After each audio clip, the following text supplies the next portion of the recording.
So yun guys, mangungulit na naman tayo dito sa inyo para tulungan tayo guys mapuno itong ating monetization dito guys sa YouTube channel natin dito sa Isla ng Boracay. So ayun guys, sana tuloy-tuloy nyo tayong supportahan at sana mag-subscribe na kayo guys sa ating YouTube channel para makita nyo yung mga update dito guys sa Isla ng Boracay. Sana naman please maawa na kayo sa akin guys.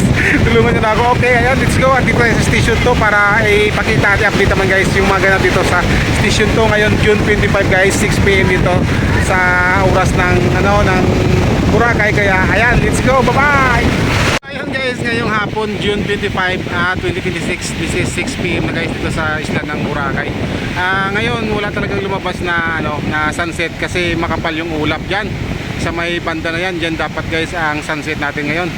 And then ito guys, maraming tao dito sa sa beachfront ng station 2 papunta ng station 1 yan. Ayan. Dito tayo ngayon sa harap ng Nigi-Nigi.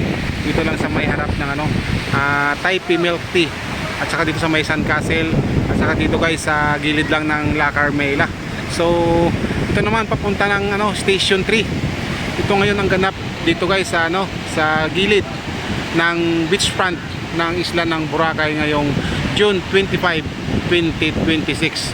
Ang saya ng mga naliligo dito guys kasi malakas nga yung rito, yung alon. Ayan andun sila enjoy na enjoy sila dun sa alon ayan.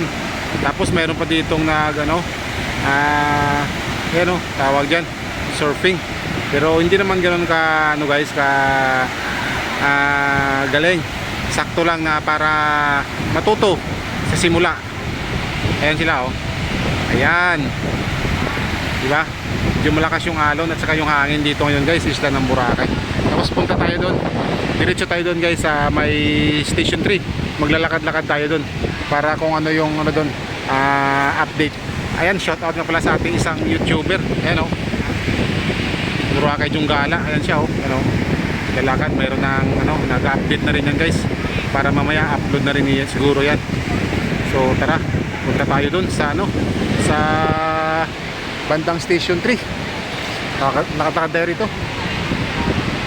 Dami nagpapapicture dito guys sa Sun Castle. Ayan ayan kasi yung Sun Castle ayan, dami nagpapapicture dyan.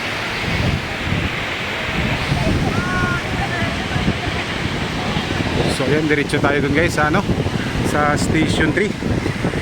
Madami-dami rin talaga yung tao ngayon guys, kahit medyo padilim na, marami pa rin tao. Siyempre dito sa isla ng Boracay pag mga ganitong oras, yung time talaga ng mga tao na dito stay, nakatambay para i-enjoy yung vacation sa isla ng Boracay, yung mga ganitong oras, at nakikipaglaro sa malakas na alon ng habagat, diba? So ayan guys, diretso lang tayo dun, kuha lang tayo ng update para may post natin guys sa YouTube.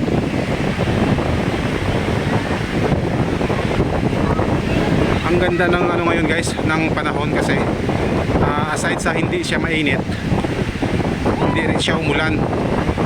Kaninang umaga medyo may kaunting ambon, pero nawala din hanggang ngayon na paggabi na. Maganda yung weather.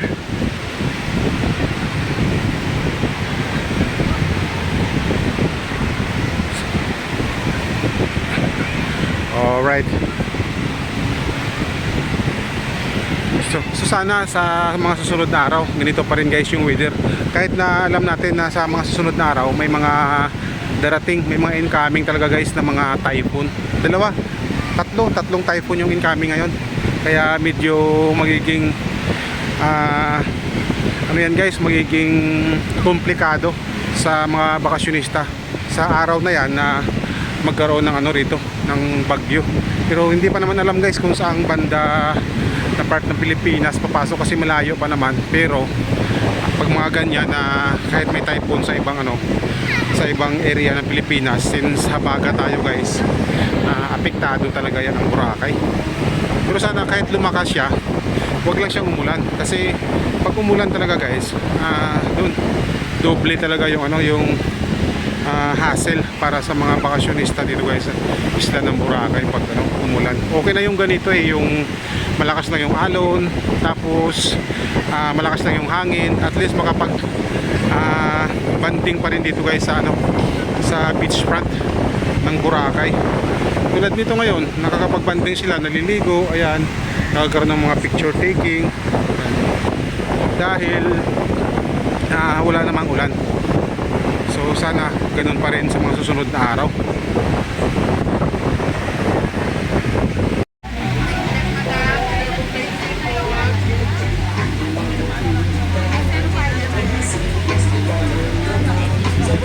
Ma'am, dinner po kayo sa biyak na manood.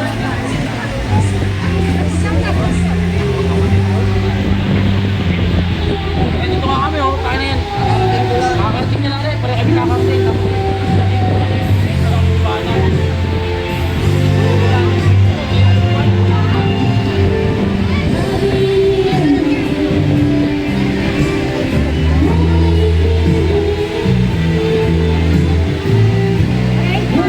Tapos sa ating naman.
Arawan nila lang, no? Para magulat yung tinggal.